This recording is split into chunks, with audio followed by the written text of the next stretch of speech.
Hello, and welcome to the CAIM Circle Podcast. I'm Jessa Francis, and I'm so glad you're here. If this is your first time listening, let me tell you what a CAIM is and what this podcast is all about. A CAIM, spelled CAIM, is an ancient Celtic tradition. It's a circle of protection, a sacred space drawn around yourself or loved ones. In Celtic spirituality, when you drew a CAIM, you were creating a boundary of safety, of intention, and of love. The CAIM Circle is that for us, a sacred space where we can do the deep work of healing, growth, and transformation, where we can be vulnerable, messy, and real, where we can explore shadow work, conscious parenting, nervous system healing, and what it means to come home to ourselves. I'm a shadow work coach, a memoir writer, and a mother of 3 who has spent years doing the hard work of unraveling my own conditioning, healing my own wounds, and learning to parent myself so I can show up more fully for my children. This podcast is where I share that journey with you. The tools, the practices, the stories, and the stumbles. Because I believe we heal best in community, in the circle, where we can see ourselves reflected in each other's struggles and triumphs. So, welcome to the CAIM. You're safe here, you're seen here, and you're not alone. In the last 2 episodes, I have shared 2 deeply personal stories with you. In Unraveling the Self, Healing the Identity Crisis Through Shadow Work and Storytelling, I shared how, after an interview with my mother for a new memoir, I discovered why I've always had such a difficult time with my name, Jessica. And even deeper than that, how my sense of self was first fragmented. How I began that slow, steady, and insidious work of quieting, betraying, and eventually completely losing connection to myself. Then, in Embracing Failure, the growth we overlook, I shared some of my first pains, fears, and missteps as a new mother who had not yet learned about the gift that is failure. How by trying to protect my son from struggle, I was accidentally preventing him from learning how to work with it. Today, I want to take this conversation forward and talk about what it means to reparent yourself. I feel this is the perfect next episode because when you're on a journey of healing, growth, and self-development, you need to understand the next step of the process after recognition. In my shadow work coaching, we don't just do the work of self-discovery and self-awareness through shadow work. We take it to the next step, which is called shadow work integration, where we take the life lessons that we uncover and learn how to move forward with our lives. After writing my first few memoirs, which you can now read on Amazon in my ebook, Writing My Way Home, How Memoir Writing Became My Most Powerful Shadow Work Tool, it was obvious for me. I just thought to myself, okay, so I've been programmed, right?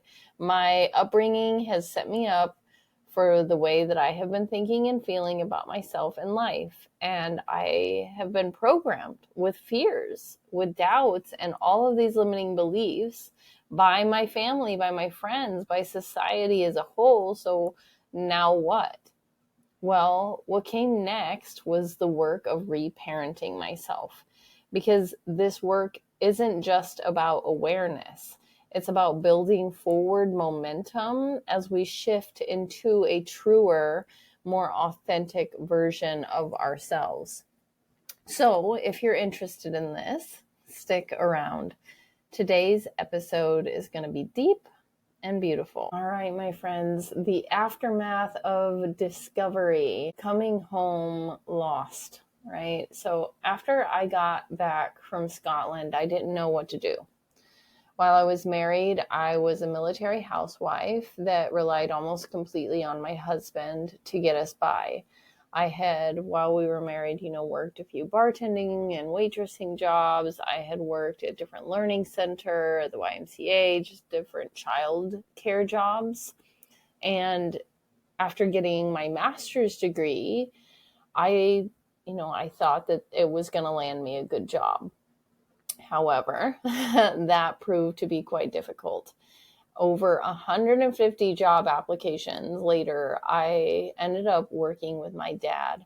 And for him, I was running a dump truck and a bulldozer. And then I was also bartending. I was driving back and forth between him in Florida and my kids in Georgia. And I was starting up a freelance writing.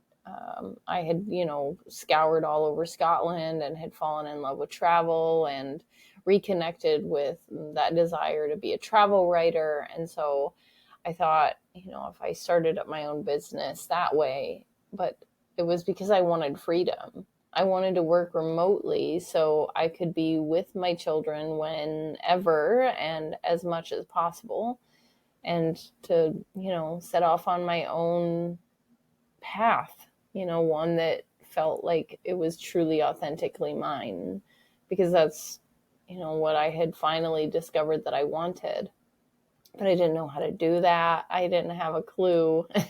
I thought, this freelance writing business was the way to go. And I ended up hating it because I was writing about what everybody else wanted me, or what I thought everybody else wanted, right? And I didn't enjoy that. And I was constantly scrounging for whatever next, freelance writing gig I could get. And I wasn't making it financially. And I mean, what I really wanted, I wanted to be a real writer. I wanted to write books, poetry, children's stories. I wanted to write my memoirs. I loved the travel blog idea, but in reality, it was a horrible struggle that I didn't have the upfront capital to start an adventure like that. So I was doing everything that I could just to get by, and that, those first few months getting back. And at that time, one of my favorite professors in the whole world, Dr. Jo Gerard, she sent me an application to apply for a fellowship grant to Martha's Vineyard Creative Writing Institute. And, I sent over a few memoirs and a heartfelt plea from a lost mother looking to re-engage with the writing that I loved. And I got it. I received the fellowship. And so for the first time in months, I was finally able to get back to my writing, and without even realizing what was coming for me at that time, I was just going to end up diving deeper into my shadow work, specifically that shadow work integration that I was saying, right? So I didn't have any money, like I had been relying on my husband, and then I had my GI Bill through college, but once the university was over, I didn't have any income coming in, and I was too naive and silly, and I don't know, I didn't apply for unemployment or anything. And anyway, I was just trying to make it. And what did I do? I loaded up my van with a cooler, a twin-size blow-up mattress, my bicycle, some camping supplies, and I headed for the Northeast, right, for Martha's Vineyard. And I knew I was going to be alone for a month. I was off on a new adventure, much like the one that I had taken myself on in Scotland. And I thought I was going up there to write, and possibly write some new travel blogs. But I ended up falling naturally into the work of reparenting myself. And that's what I want to talk to you about today. So at that time, I wanted to continue working on a few older memoirs. I wanted to improve them, add to them, knowing that I wanted to eventually, write my book. But anytime I started to write, it either became another memoir or a poem, and I was just sharing my pains and my passions of the heart. And writing was proving to kind of be difficult. It was like these stories wouldn't just be. And I realized what they really wanted. They wanted to be truly moved through, sat with. They needed me to rewrite them, not just from a new perspective, but from a more loving space. So while writing these memoirs, I was also, I was reading a lot of personal development books, a lot of self-help. I was reading about psychology. I was reading about what it means to actively choose love over fear.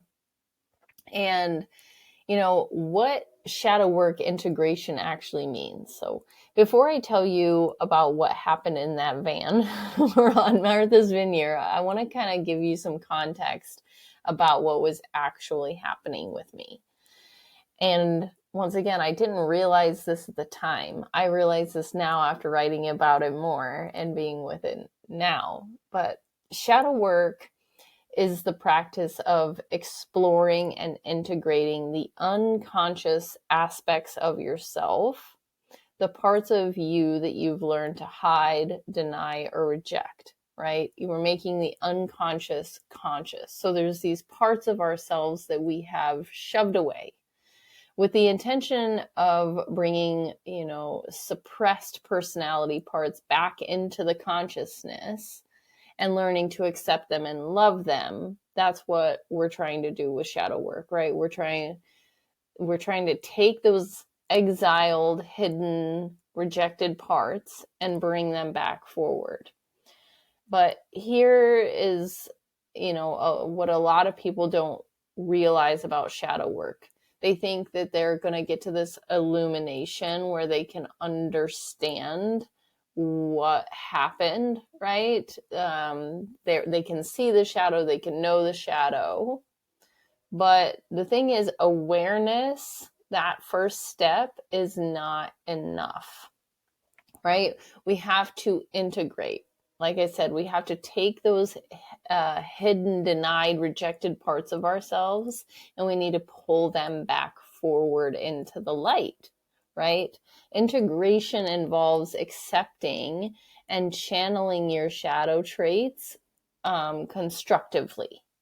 It's about taking what you've discovered and actually doing something with it. And that is where reparenting comes in. Now, I need to share something important about how I actually approached this work. What I was doing in that van, what I was accessing, came from my education in the 8-limbed path of yoga, specifically understanding the capital S self version versus like this lowercase self. And I've talked about this a little bit more about what it means to move into the seat of the witness. So in yogic philosophy, there's a distinction between the ego self, the one that's identified with the body, the emotions, the stories, the roles we play, and the true self, what's called the Atman. Okay, so this is witness consciousness. I call it moving into the seat of the witness. So the capital S self is that part of you that can observe your thoughts, right? Without being swept away with them. That it can witness your emotions without drowning in them. It can hold space for all the parts of yourself with compassion. The seat of the witness, right? It's the omnipresent observer, the one who sees clearly because it's not caught up in the drama of the lowercase self, right? When I'm talking to myself, right? Who is myself and who am I? And when I was in that van holding different ages of myself, and we'll get into this, I was not doing it from my ego self, right? I was doing it from the capital S self, from the witness, from the compassionate Atman version, right? The Jessica who was scared and confused and still wounded couldn't do this work. I needed this calm, compassionate, whole version of myself. The part that was never broken, never fragmented, never lost. The witness of the life. The witness who could hold 6-year-old me without judgment, who could see teenage me with clarity and love, who could embrace young mother me with understanding. That's the seed I was learning to access and operate from, right? And some people kind of, at that point in time, I actually was thinking more of it as like my highest self, right? That's kind of a popular term that a lot of people throw around now, especially in spiritual circles, like, oh, connecting with your highest self. It was like my highest, most beautiful essence was able to sweep in with love and care. So why does this matter for reparenting? I'm going to try to stay on track. The work of reparenting requires you to step into this witness consciousness, this capital S self, because you can't heal your wounded parts from another wounded part, right? You can't comfort your frightened inner child from your own fear. You can't reassure your anxious teenager from your own anxiety. You have to access that deeper place, the place that is inherently whole and can hold it all. And this is what makes reparenting possible. Not positive thinking, not affirmations, but actually accessing that witness consciousness and meeting your parts from that place.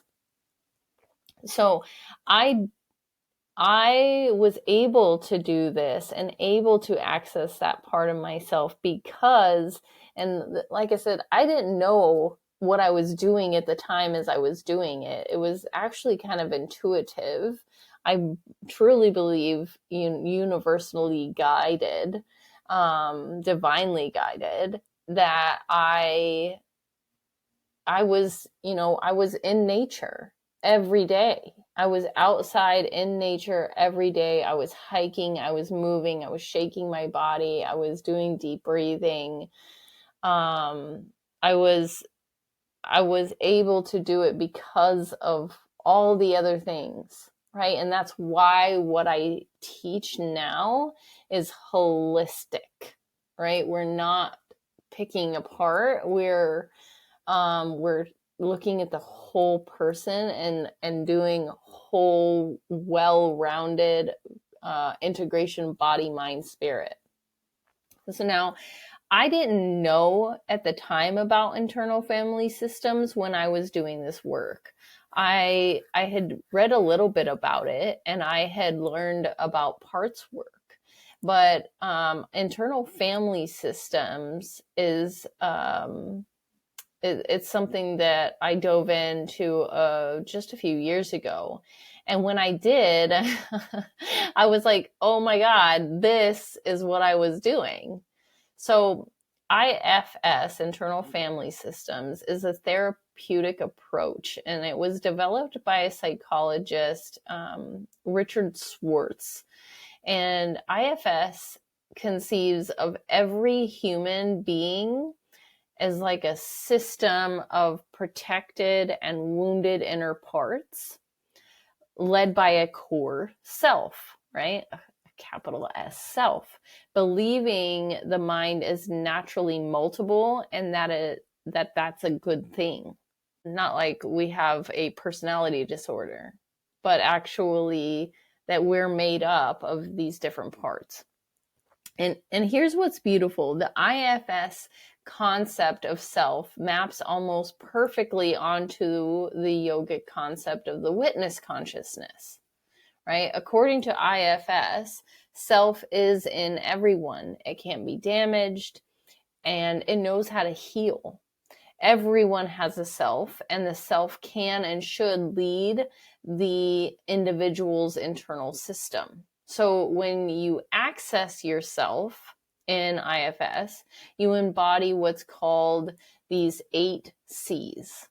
So the 8 C's are confidence, calm, compassion, courage, creativity, clarity, curiosity, and connectedness.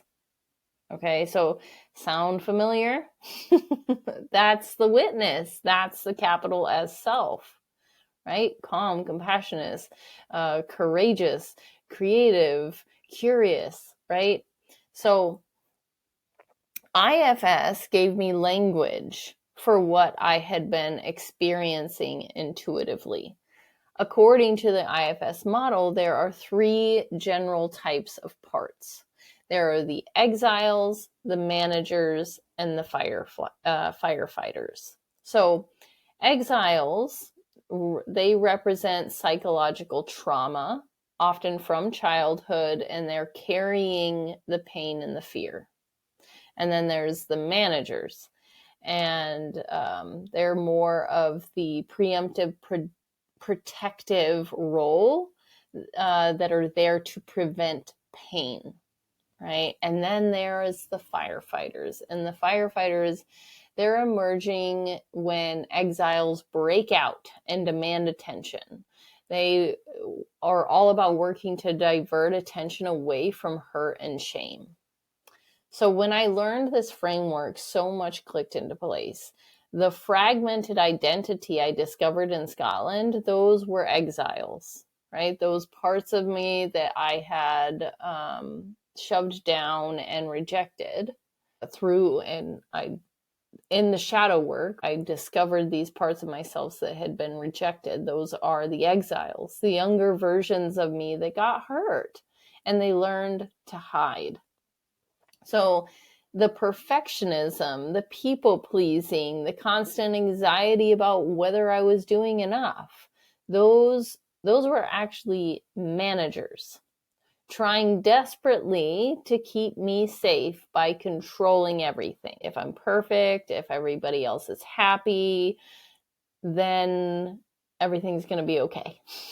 It's really like controlling. And the destructive patterns, the times I'd sabotage my own success, the emotional outbursts, the ways I'd numb out, those were the firefighters. And they were trying to protect me from feeling any pain of those exiled parts. Okay?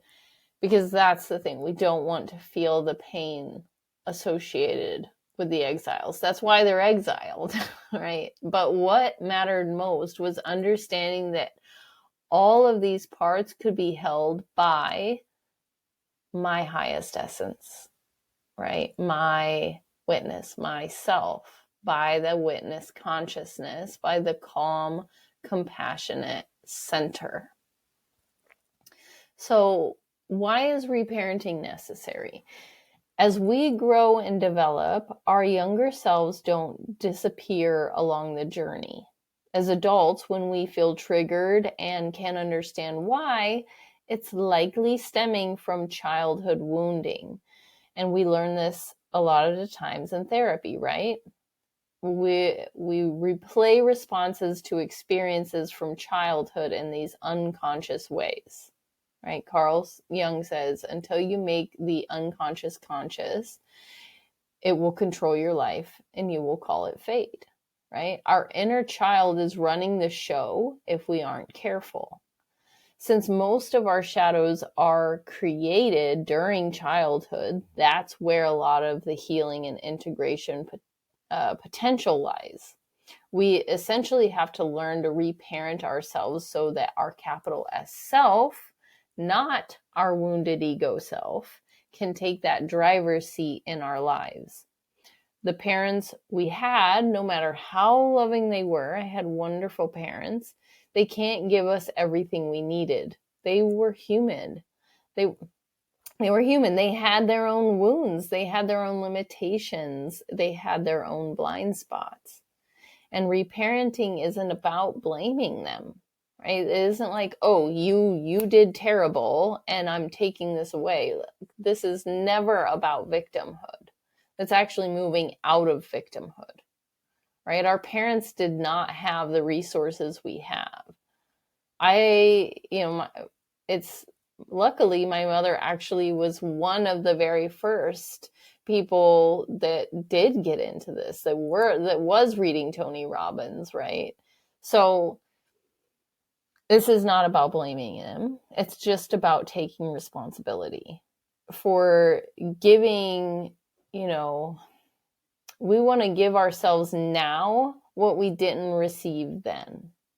And you can only do that from that capital S self, from that place of calm, compassionate presence that can hold all your parts with love. So let's go back.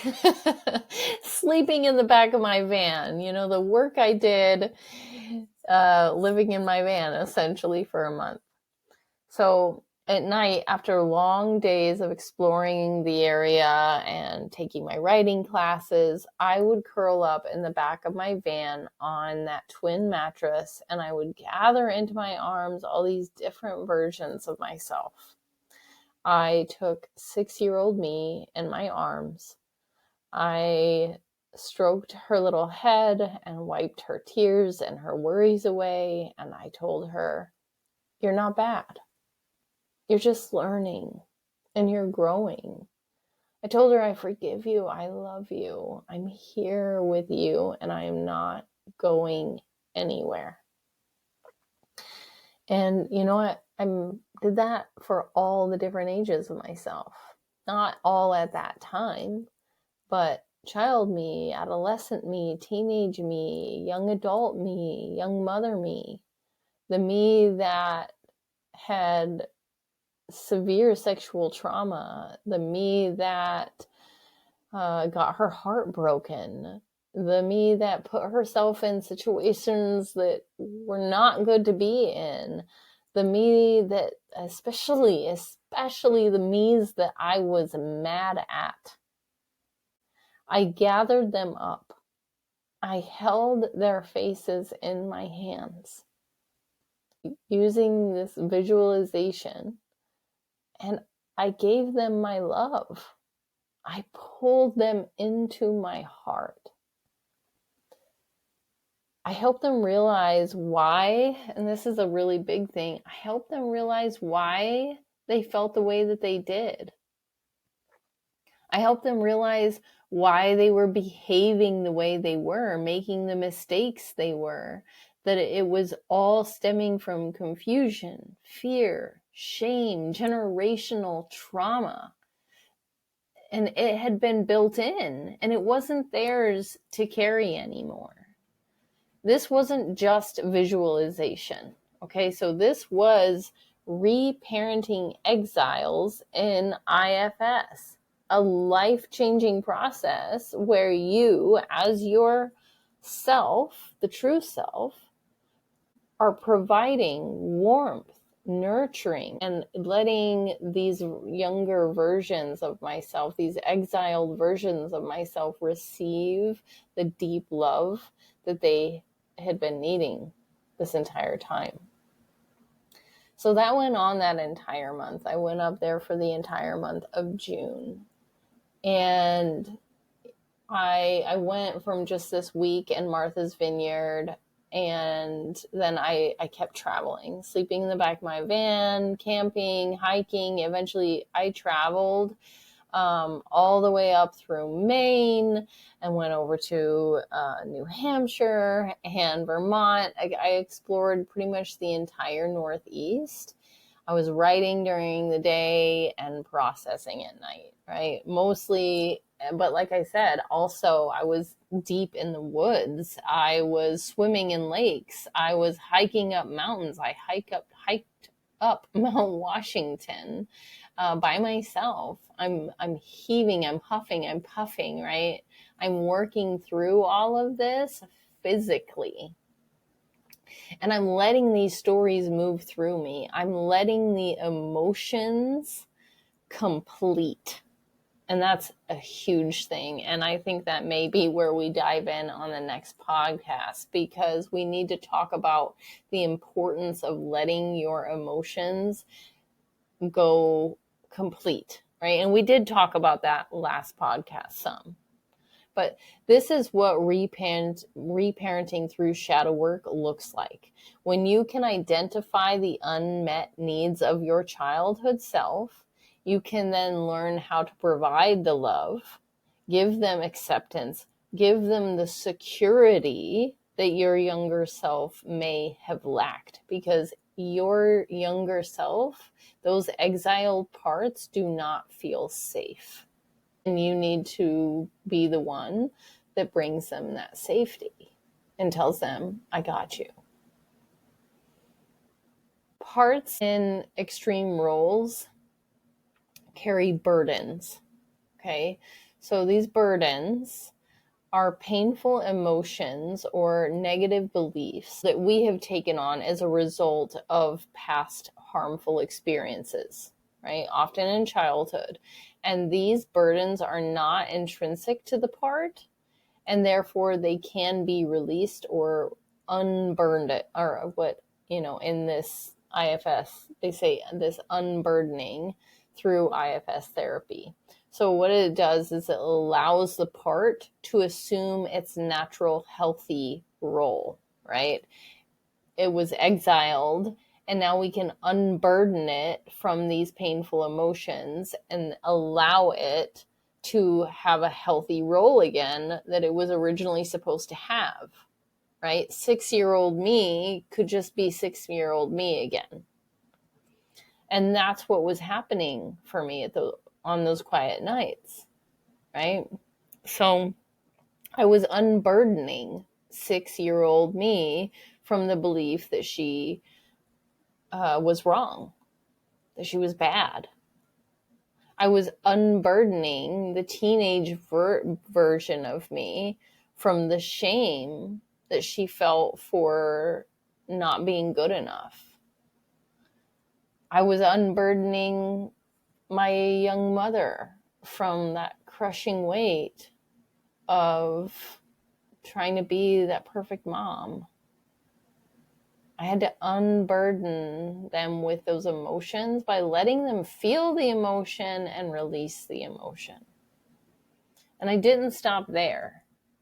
Heck, I'm still doing this work today.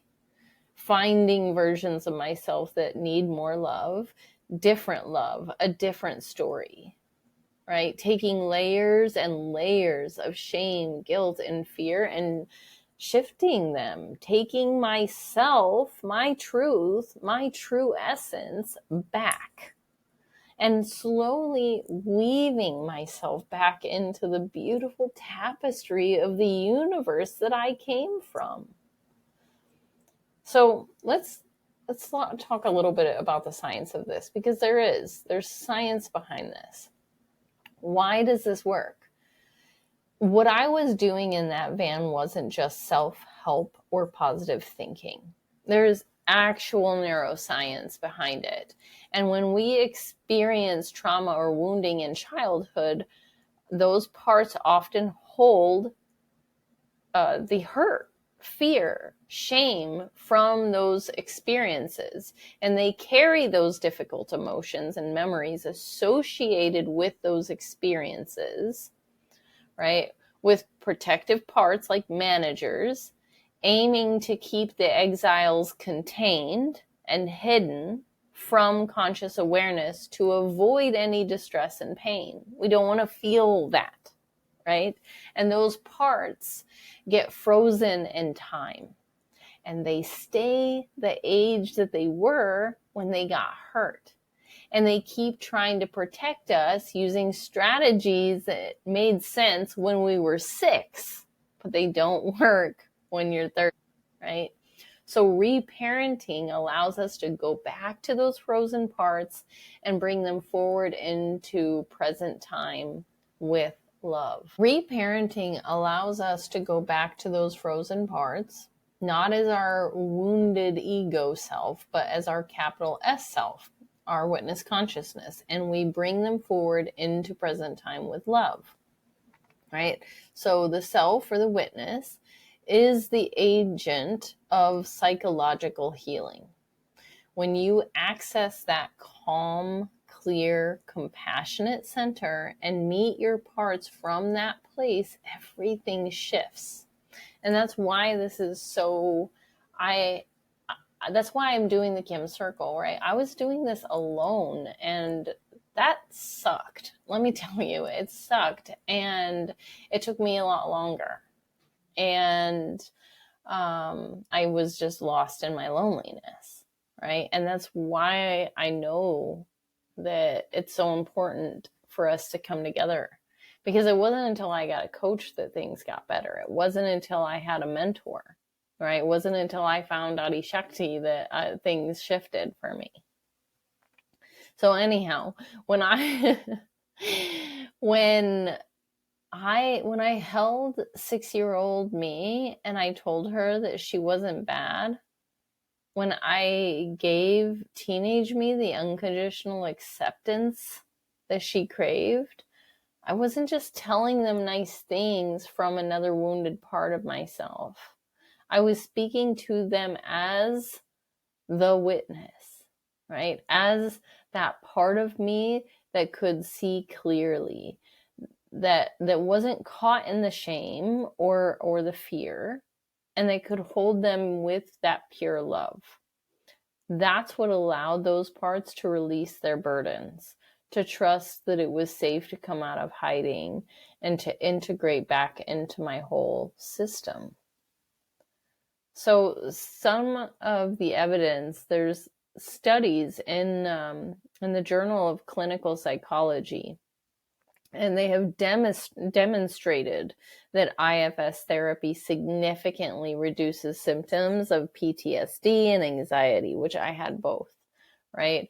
With reports highlighting that IFS fosters deep emotional strength by helping individuals connect with their inner parts in a compassionate and transformative way. So this isn't woo-woo.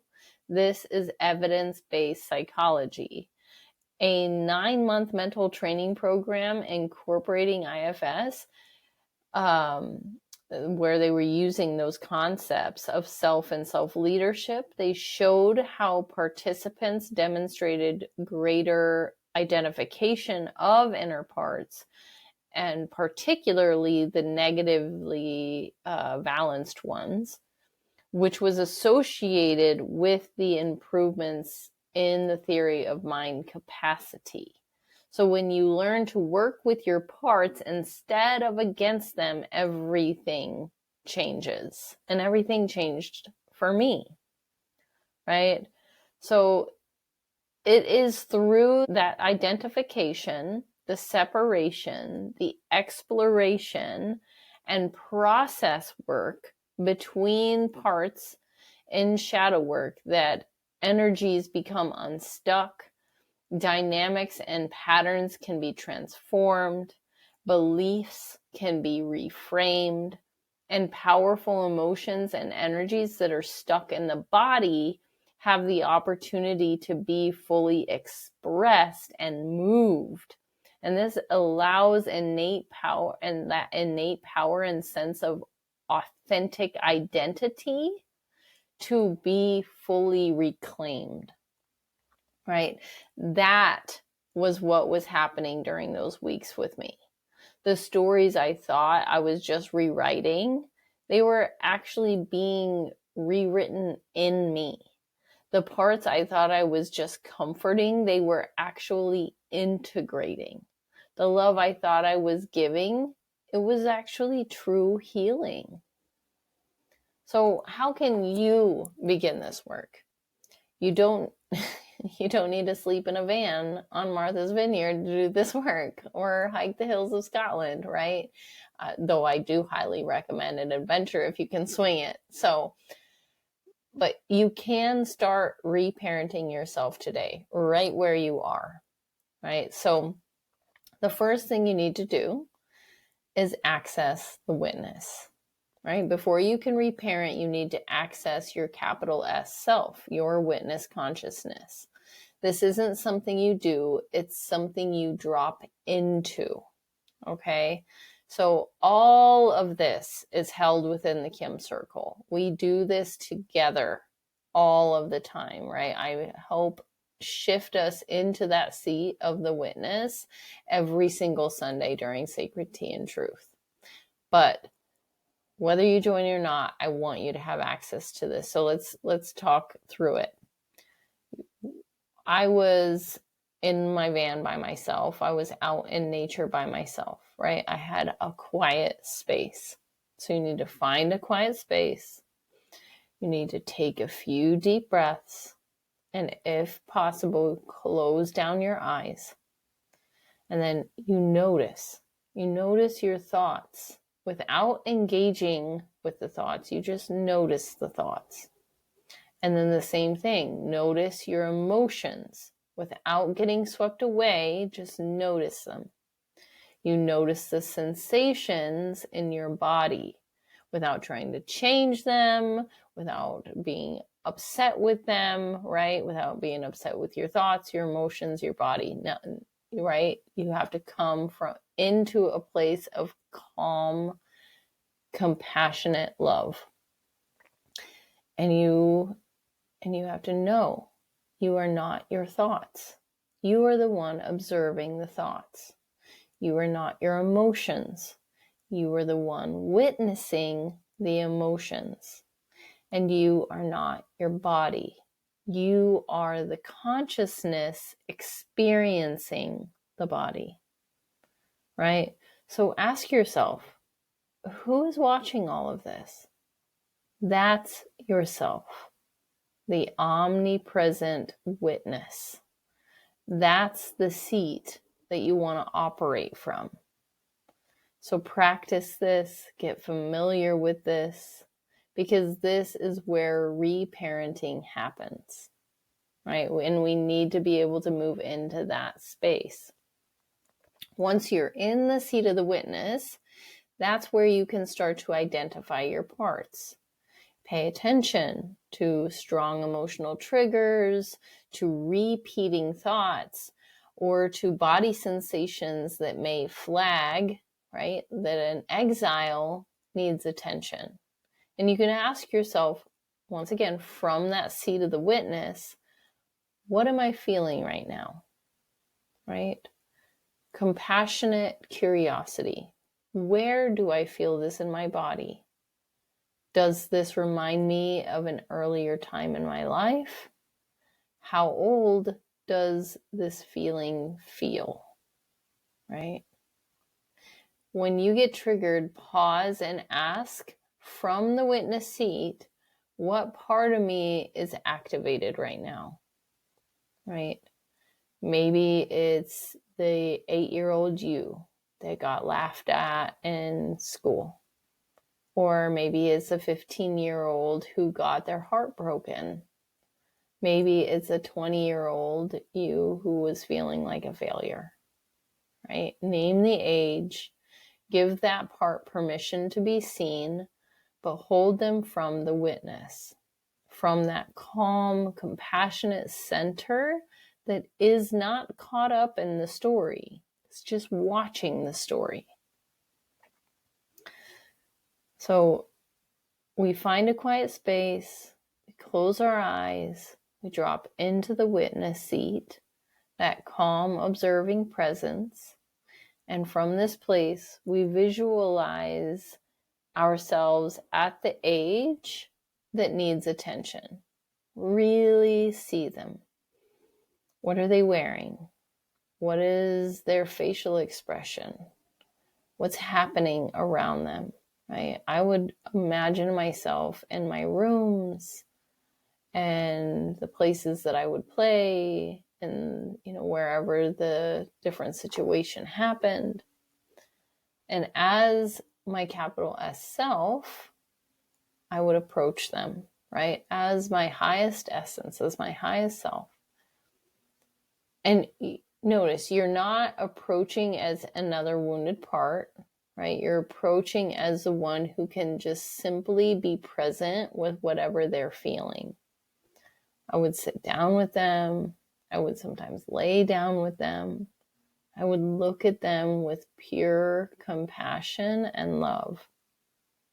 The kind that doesn't need to change anything, right? Just sees and holds. And I ask them, what do you need right now? And then listen, really listen. You can't rush through this. From the witness seat, you can hear without your ego getting in the way, right? Maybe they need to be held. Maybe they need to cry. Maybe they need to hear that it wasn't their fault. Maybe they just need someone to see them. Give them what they need. From that place of wholeness in you that just was never, that wasn't hurt, right? And, for me, like, they needed to hear that they weren't bad. They needed to hear that they weren't wrong. They needed to just be seen. They needed to be heard. They needed to be witnessed by the witness. So this is what I did in that van, and I still do it regularly, talking to the younger parts out loud or just in my mind. Sometimes I would write, depending on the age, depending on the circumstance. When I was sexually assaulted, I wrote a letter. When I had miscarriage, I wrote a letter. Different things like that, depending on the extensive trauma. But just saying things like, I'm here. I see you. You're not bad. You're not wrong. You're not too much. What happened to you wasn't your fault. You're safe. I love you exactly as you are. And one of the biggest ones is, I'm not going anywhere. Like, like giving trust.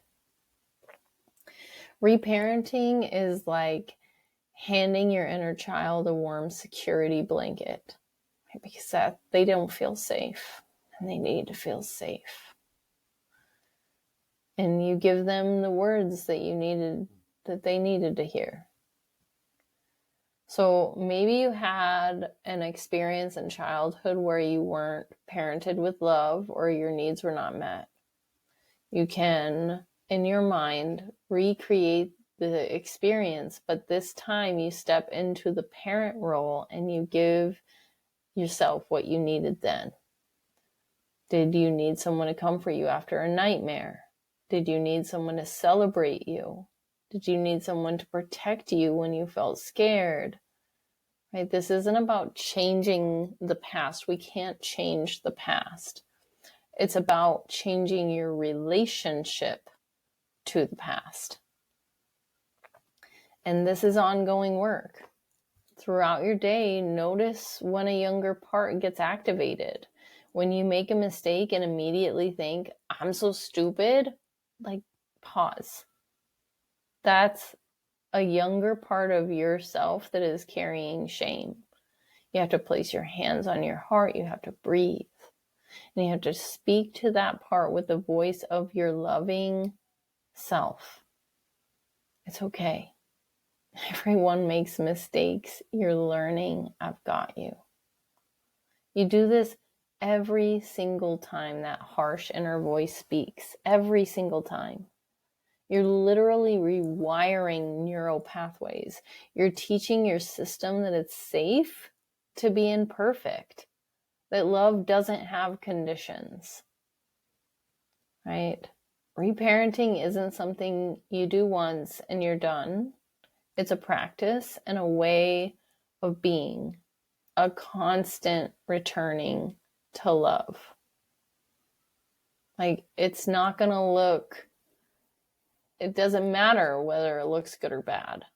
It's just the process of paying attention, right? So after that month, I'm sure you can imagine I was different. I mean, I wasn't fixed or healed in some great way, but I was different. I was softer with myself.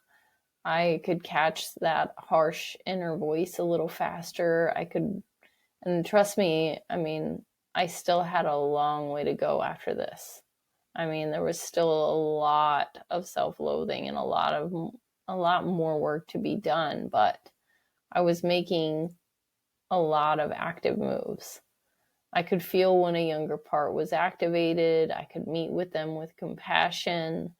I stopped trying to be perfect. I stopped trying to prove I was enough because I had finally given myself acceptance, right? And here's what's beautiful. When you reparent yourself, you automatically change how you parent your children. And that was the biggest thing. The biggest thing that was shifting in me was being able to take care of my kids in a more beautiful way. Because, right, you're no longer parenting from your wounds, you're parenting from yourself. You can hold space for their struggles without panicking because you've learned to hold space for your own. You can let them fail because you've learned that failure doesn't mean something's wrong.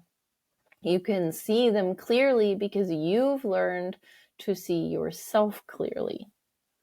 So it's through consistent practice. Reparenting can really truly lead to profound shifts, promoting self-love, inner peace, and a more attuned understanding of your whole self. So I want to be clear, I'm not perfect at this. I still have days where I'm harsh with myself, right? There's days where my old patterns take over. There's days where I need to go back and I do the work again. But now I have the tools. I have the awareness. And most importantly, I have compassionate curiosity, right?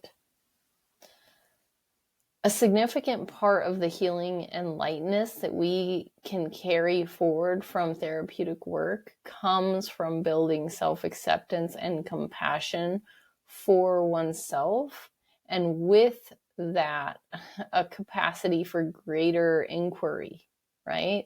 Like curiosity, for holding and understanding. When we are in more intimate relationship with ourselves this way, what emerges is greater discernment and choice on how we navigate forward with our lives. That's what integration gives you. Not perfection, but choice. And the choice to respond differently, the choice to love yourself through it, the choice to keep growing, right? The growth mindset. When I think back to that time in my life, that month in my van, you know, traveling around New England and writing and crying and hiking and healing, you know, I see now that it was one of the most important months of my life because that's when I learned how to come home to myself, right? In Scotland, I did all of the writing and all of the awakening and getting into the awareness, but it was that trip where I started the reparenting. I started the coming home, the integration. You know, I was learning how to come home to myself, not by achieving something and not by fixing everything and not by being perfect, but just by gathering up all these fractured, frightened, forgotten parts of myself and saying, you are loved. You belong here. And you are worthy of this life. This work, shadow work, integration, reparenting yourself, healing your inner child, it's not a luxury. And it's not optional if you want to live authentically. This is, spiritual bypassing is a huge issue with a lot of the spiritual community because you have to do this work. Those younger parts, they're not going away, and they're running the show whether you acknowledge them or not. And the question is, do you want them running your life from a place of fear and shame, or do you want yourself, your calm, compassionate, clear center, highest essence, true, authentic self? Do you want that to lead you forward with love, with intention, with integrity? So here's my invitation. Who is the younger version of you that needs your attention right now? What ages are they? What are they carrying? What do they need to hear? Can you take a moment today, right now even, to meet them, to hold them, to give them what they've been waiting for? You don't need a van or a fellowship or a month away. You just need your willingness, your presence, and your love. This is the work that changes everything. Not because it makes life easy, but because it makes you whole.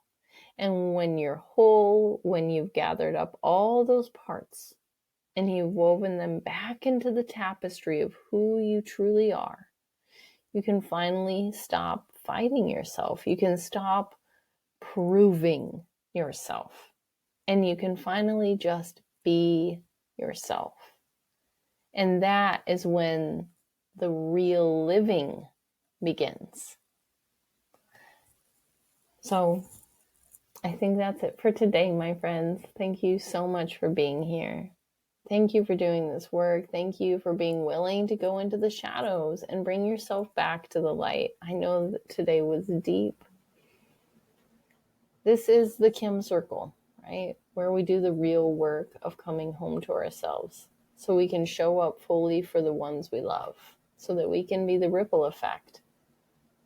And if you would like to go deeper into this work with me, please check out my shadow work coaching or just join the CAIM Circle membership.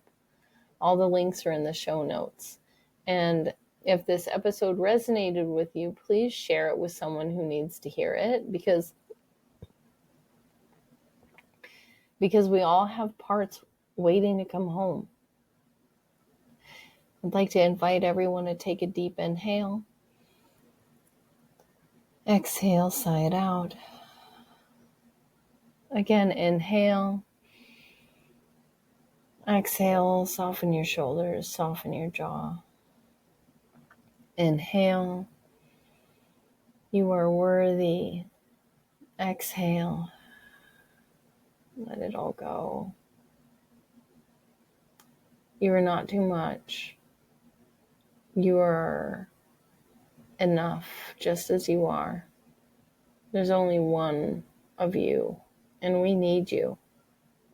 You are a whole universe of parts, and they are all worthy of love, and they are all deserving of being seen.